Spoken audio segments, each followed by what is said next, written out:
que antes no había una justicia que les permitiera decir, oiga, estoy siendo violentada, estoy siendo abusada. Muchas abuelas planteaban que incluso en sus mismos hogares eran violadas o abusadas por sus mismos pares, por sus mismos esposos, que las accedían carnalmente en el momento que ellos desearan, aun cuando la mujer no lo deseara. Hoy en día, hoy como hombre, tú llegas y te calientas tu comida si la hicieron en tu casa. Anteriormente la mujer tenía que tenerle la comida, la ropa caliente al esposo, la ropa aseada, sin derecho a decir no quiero, no puedo, estoy cansada, me duele. Los servicios médicos anteriormente para las mujeres eran más complicados, el acceso a la justicia era más complicada y muchas mujeres en el pasado murieron víctimas de esa violencia machista en silencio y muchos de esos cuerpos ni siquiera han sido encontrados porque en las fincas y en muchos lugares las mujeres desaparecían y ya, y no se hacía una mayor búsqueda.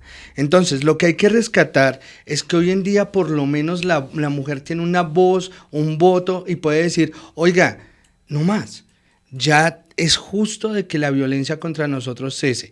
Y en particular, dentro de la organización, mi tema específico, más allá de las masculinidades, es precisamente a que nosotros los hombres reduzcamos esa violencia contra la mujer desde un reconocimiento de nosotros mismos, de en qué estamos fallando y en qué podemos cambiar. Bueno, en 32 años que lleva la Fundación Colectivo Hombres y Masculinidades, recuerden ese nombre porque yo no lo había escuchado, Colectivo Hombres y Masculinidades, debe haber muchas anécdotas, debe haber muchos casos para mostrar, debe haber muchos casos que son paradigmas, debe haber muchos casos complejos. ¿Tiene uno en particular que nos quiera compartir? Pues mire, la verdad hay muchísimos, como usted lo acaba de decir, pero uno de los más tristes, nostálgicos, voy a contarte dos. Uno es súper reconocido, que es el caso de Rosalvira Celi. Cuando ocurrió lo de Rosalvira Celi, a la organización de nosotros nos llamaron para asistir. Pero pongamos un poquito de contexto. No todos los oyentes de Radio Amiga Internacional de la Universidad de la Gran Colombia. Hermoso. Nosotros tenemos oyentes en Bogotá, en Colombia, en el mundo, a distintas horas. La mayoría son estudiantes. De pronto la mayoría de los estudiantes son jóvenes. De manera pues que démosle un rápido contexto al caso tan doloroso de María Elvira Celi. Rosalvira, perdón. El caso de Rosalvira Celi es una estudiante que estudiaba, como su nombre le indica, en una escuela nocturna. Una vez salida de su universidad, se toma unos tragos y un compañero de ella, de su salón, decide a indicarle que él la llevaría hasta su casa. El hombre toma por el Parque Nacional. En una moto. En el Parque Nacional, de repente decide parar por la zona donde queda el chorro, la baja y durante toda la noche le hace todos los vejámenes de violencia sexual posibles a la mujer y termina con un empalamiento. Ese es un caso que debería haberle dolido muchísimo a nuestra sociedad. Y en el contexto histórico, para ese momento, el jefe de seguridad de Bogotá, el secretario de seguridad, era precisamente Miguel Uribe Turbay, con una lamentable manera de referirse al caso, indicando de que prácticamente Rosalvira Celi había sido la culpable por estar a esas horas y con un compañero tomándose unos tragos. Es lamentable, no es el momento, pero pues hay que recordarlo. Ese día a nosotros, a nuestra organización nos llaman, nos cuentan el suceso. Nosotros fuimos al Parque Nacional, hicimos, digamos, un llamamiento a través de sketch y de formas teatrales, precisamente de evitar la violencia contra la mujer. Y es muy doloroso, porque para esa época nosotros llevamos casi 14 años de lucha en la cual habíamos estado en muchos colegios en nuestra ciudad, con muchas organizaciones y juntas de acción comunal, realizando talleres de prevención de violencia contra las mujeres y de masculinidades. Y es doloroso encontrarse con ese tipo de casos porque uno a veces dice, bueno, ¿en qué queda la lucha en la que uno tanto hace para que disminuya la violencia contra la mujer? Y se encuentra con un caso tan absolutamente violento como el que ocurrió con esta mujer, dando gracias, desafortunadamente, dando gracias a la situación que ocurrió con ella. Es por eso que hoy existe la ley Rosa Elvira Celi, que precisamente vela por los derechos de las mujeres en cuanto a la violencia masculina. Interesante lo que dice Giovanni. Un caso tan doloroso, un caso tan reconocido, un caso tan mediático como fue el de Rosa Elvira Celis, pues desafortunadamente con esa víctima se logró que este país entrara en conciencia de muchas circunstancias tan difíciles como esta y se produjera una ley. Esa ley es gracias a ella, y después de este empalamiento y de este caso, como digo, tan mediático, hubo muchas expresiones populares, hubo muchas marchas, hubo muchas protestas. Tuvimos que tener una víctima para que fuéramos conscientes de este momento y de esta circunstancia tan particular. Esa ley, si yo le pregunto concretamente esa ley, ¿en qué beneficia a la mujer hoy? Bueno, primero que todo, más allá de tu pregunta, yo quería indicarte que de todas maneras, lo triste es que lo que hizo el caso de Rosa Elvira fue visibilizar algo que ocurre a diario en nuestro país.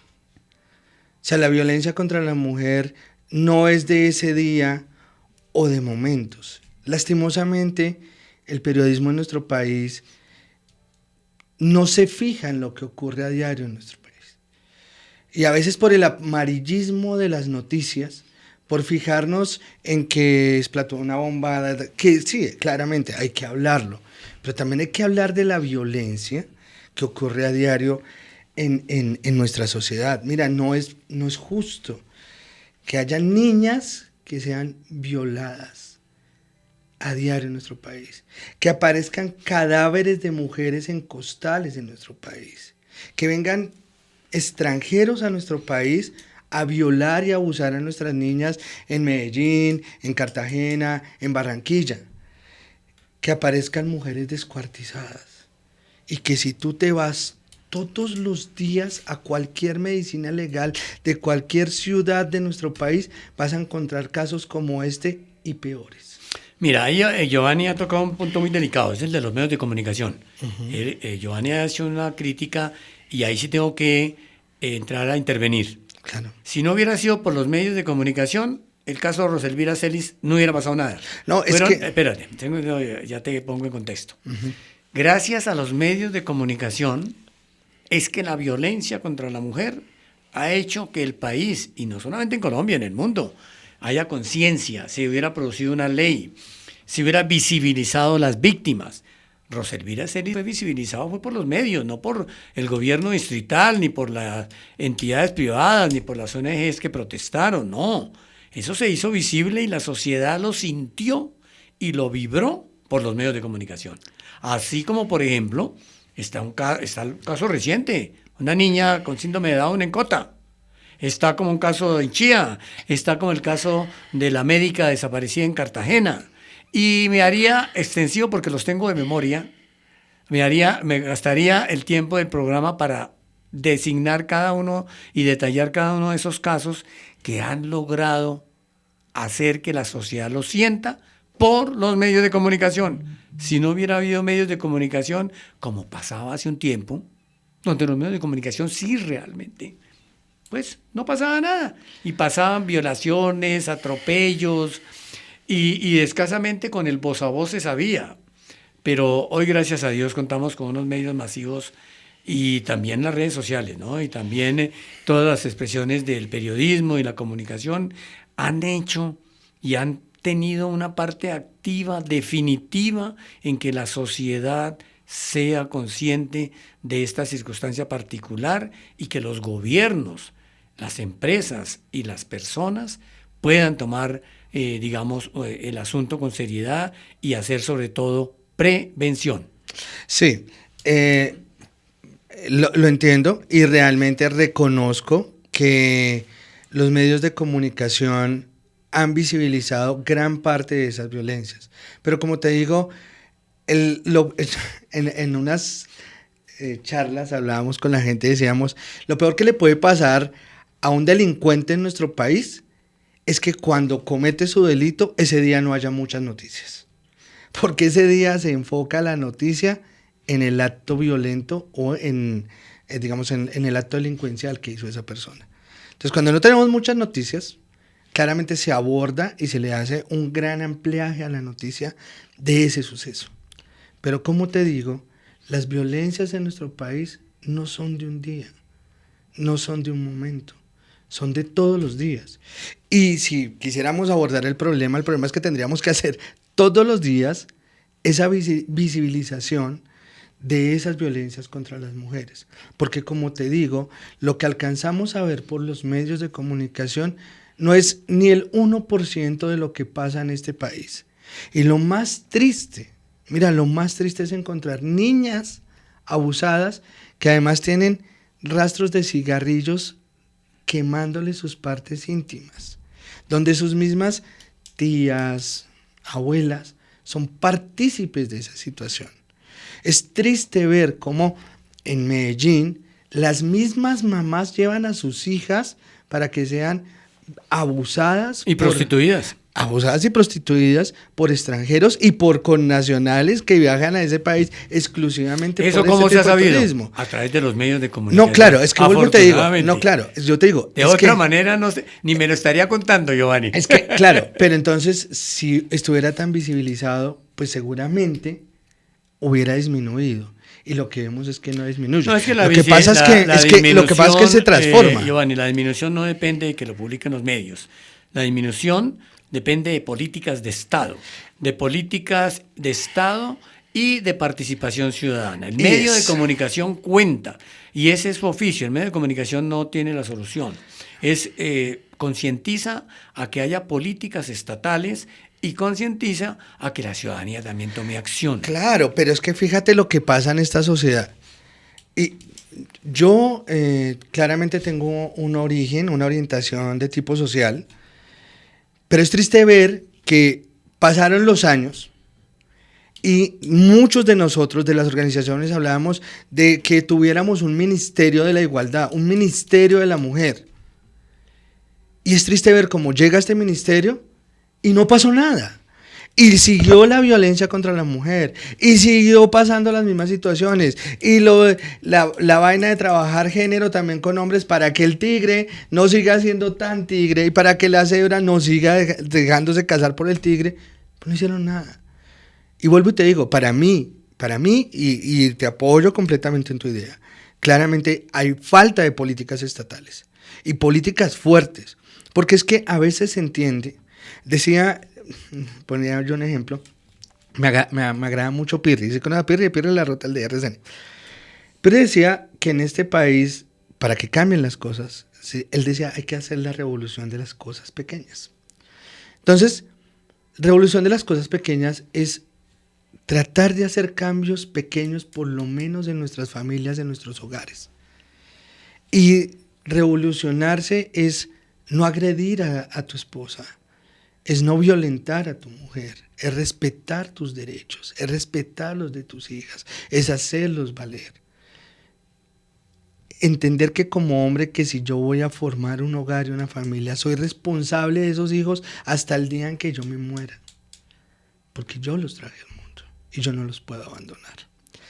Entender que hay que hacer revoluciones pequeñas porque por lo que vemos, la sociedad en macro no funciona. Y vuelvo y te digo, para mí es con profunda tristeza y nostalgia ver que el Ministerio de la Igualdad prácticamente es un ministerio, el Ministerio de la Mujer y la Igualdad es prácticamente un ministerio que tiene prácticamente estancado todo el presupuesto que se le dio para trabajar. ¿En dónde están esos proyectos de prevención y violencia contra las mujeres? ¿En dónde están esos proyectos para trabajar con hombres? ¿En dónde están? Van a terminar 4 años y no se ve el gran logro de ese ministerio. Claro, yo no puedo venir aquí y decir, no, es que los medios de comunicación la culpa es de usted. No, no, no, no. Lo que estoy diciéndole, el llamado a los medios de comunicación es entender de que hay que hacer visible esto a diario, de que si de verdad queremos disminuir la violencia contra la mujer, tenemos que hacer un ejercicio que tiene que ser de todos los días, que no es el momento cuando no hayan noticias para visibilizar y darle una profundidad al tema. No, ahí sí no vale. No vale la afirmación de que se pasan las noticias de violencia de la mujer cuando no hay noticias. No, el periodismo de hoy ha madurado mucho. Los profesionales del periodismo que formamos en todas las universidades, incluida la Gran Colombia, estamos enfocados en que el periodista tenga la capacidad de seleccionar las noticias, de medirlas, de ver los alcances, las coberturas, las audiencias, y no es válido, digamos, que en una empresa periodística se diga, bueno, hoy como no hay noticias, entonces aprovechemos el caso de Cota y dediquémosle medio noticiero a Cota. No, así no funciona el periodismo. Realmente ahí sí tengo que disentir de ti, mi querido doctor Giovanni. Pero en lo que sí quiero hacer énfasis... Lo respeto y lo recibo. En lo que sí quiero hacer énfasis es que mi querido doctor Giovanni Muñoz, un hombre creador de una gran fundación, colectivo de hombres y masculinidades, es que el país, doctor Giovanni, amables oyentes, está perdiendo una oportunidad histórica. Después de 210 años, se logra tener un ministerio de la igualdad, un ministerio que no ha logrado ejecutar el 0,01 de un presupuesto billonario, no millonario, billonario, de un país, de toda una política de un gobierno que iba a rodear la mujer. Vamos en 3 años y los índices de violencia, seguramente en la fundación los tienen, han ido increciendo, no hacia abajo, y han dejado, por eso la sociedad civil, y la sociedad civil es el colectivo de hombres y masculinidades. Esa es la sociedad civil y es la que verdaderamente funciona en este país, porque vuelvo y repito, el país está perdiendo una oportunidad histórica de 210 años y quién sabe si se repita, porque ese ministerio puede desaparecer por negligencia, por absoluta negligencia y por falta de ejecución y dirección. De manera pues que en eso me solidarizo con que ustedes, la sociedad civil, tienen que seguir reivindicando este momento para tratar de salvar una oportunidad histórica con un presupuesto y un ministerio que sea capaz por lo menos de reducir en lo más mínimo esos índices de violencia en la mujer.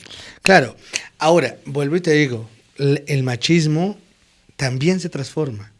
Y fíjate tú cómo hace poco, no sé si recuerdas bien, el caso de violencia contra una persona de la comunidad LGTBI en Medellín. Y qué forma tan violenta detrás es decir, es que vuelvo y te digo, desafortunadamente el machismo masculino no solamente ataca a mujeres, también ataca a hombres, también ataca a niños. El machismo también se ve en el bullying que se hace en los colegios. El machismo se ve también en la forma en que como un papá no es capaz ni siquiera de alzar a su hijo, a su bebé y de cambiarle un pañal, ¿sí? Pero ante todo, y a pesar de que este es un llamado precisamente a los hombres, también tenemos que hacer llamados a las mujeres, porque desafortunadamente muchas de las mujeres no se dan cuenta que los primeros machismos nacen es en el hogar. ¿Y cuándo nacen en el hogar? Nacen en el hogar cuando yo le digo a mi hijo que entra llorando porque le pegaron, porque se golpeó, porque se cayó, y le digo, no llores, los hombres no lloran. Y de entrada ya le estamos limitando la posibilidad de expresión de sentimientos y emociones. Y resulta que cuando ese hombre es grande y tiene que enfrentarse a su esposa y a su mujer y le dice, venga, hábleme, dígame, ¿qué siente? ¿Qué le pasa? Este hombre ni siquiera puede tener una capacidad de expresar sus sentimientos, porque desde niño le negaron la posibilidad precisamente de eso. Cuando yo le digo al niño, la mamita en la casa le dice, no, qué pena, el niño no me lava la loza, la lava la niña. El niño no me barre la casa, la barre la niña. Entonces, ¿qué pasa con ese hombre adulto? Que cuando se va a separar, cuando la relación no funciona en su hogar y decide irse, se vuelve un hombre inútil. Porque el hombre no perdió a una esposa, perdió a una mamá, ¿Por qué razón? Porque le enseñaron a no ser autosuficiente estando solo. Y a veces cuando salen y se enfrentan a esa soledad de tener que barrer, limpiar, organizar las cosas que habitualmente hace una mujer, tiene un choque tremendo contra él mismo. Y precisamente por eso decide a veces volver incluso de manera violenta y obligada con una mujer que ya no quiere estar con él. Ese es Giovanni Muñoz, el directivo del colectivo Hombres y Masculinidades. Seguramente muchos de ustedes, nos hizo falta tiempo para seguir contando cosas, historias, pero me gustaría mucho que invitara a la gente para que busque a la fundación, dónde la encuentran, cómo pueden acompañarla, cómo pueden aportarle, cómo pueden impulsarla, ayudarles en esa tarea quiero decirlo también de la siguiente manera, una tarea invisible. Ahí sí a los medios de comunicación les falta muchas veces visibilizar ese trabajo de la sociedad civil, un trabajo con las uñas, un trabajo que busca está pasando el sombrero todos los días y poniendo la mano para financiar programas, sobre todo preventivos, de manera pues que trabajo como este es en los jóvenes y todos los demás integrantes de esta sociedad deben impulsar, aportar, estimular, apoyar. Entonces, ¿dónde están ustedes? Bueno, primero que todo, me gustaría, cuando tú lo consideres importante, tuviéramos una segunda oportunidad para hablarles un poco más de lo que es el equipaje de género, lo que es el tribunal de género, para explorar un poco más el tema de las masculinidades. Claramente este es un pincelazo por el momento que tuvimos, pero claramente si ustedes lo consideran importante y lo ven posible, yo estaría en disposición junto con mis otros compañeros de venir y aportar un poco más de conocimiento y profundidad en el tema. Nos pueden encontrar en Facebook a través de Fundación Colectivo Hombres y Masculinidades, en X también como Colectivo Hombres y Masculinidades, y en la página colectivohombresymasculinidades.com.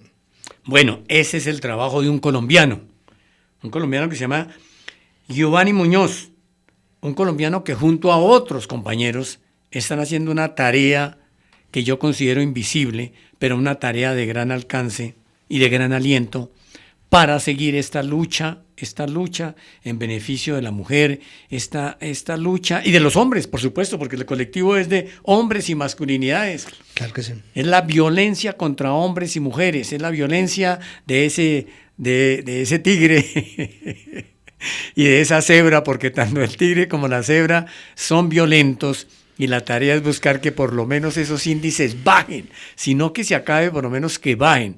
De manera pues que muy invitados nuevamente a acompañarnos en este programa de la entrevista a Amílcar. Muchas gracias, Giovanni. Para finalizar, doctora Amílcar, también me gustaría invitar a los hombres que sientan que necesitan un espacio para hablar precisamente de su problemática de machismo y de violencia contra las mujeres, que se pueden acercar a nosotros también. Nosotros tenemos unos círculos que se llaman círculos de hombres, con los cuales podemos tener, digamos, esa posibilidad de expresar sentimientos, emociones, descargar aquello que nos afecta, que nos hace daño y que consideramos que es necesario cambiar. Entonces nosotros también realizamos esa obra social para que los hombres se acerquen y podamos tener una perspectiva nueva hacia un futuro mejor para la interrelación en los hogares y con nuestras mujeres. Bueno, ese es el camino que nos muestra Giovanni Muñoz y la Fundación Colectivos Hombres y Masculinidades. Muchas gracias, Giovanni, nuevamente. Muchas gracias a ustedes, amigos oyentes, y que nos ven también, porque Radio Amiga es radio e imagen también, sonido e imagen. Bueno, nos vamos a esperar próximamente, el próximo miércoles, con una nueva entrevista, como siempre, con un invitado muy particular. Gracias por acompañarnos. Les deseamos un resto de día muy, pero muy feliz. Esto fue la entrevista de Amílcar. Esperamos que hayas disfrutado de este espacio de conversación, aprendizaje y entretenimiento. No olvides que nos encontramos todos los miércoles a las 11 de la mañana, siempre con nuevos invitados y temas de interés general. Síguenos en nuestras redes sociales como @radioamigacol y en nuestra página web www.radioamigainternacional.com.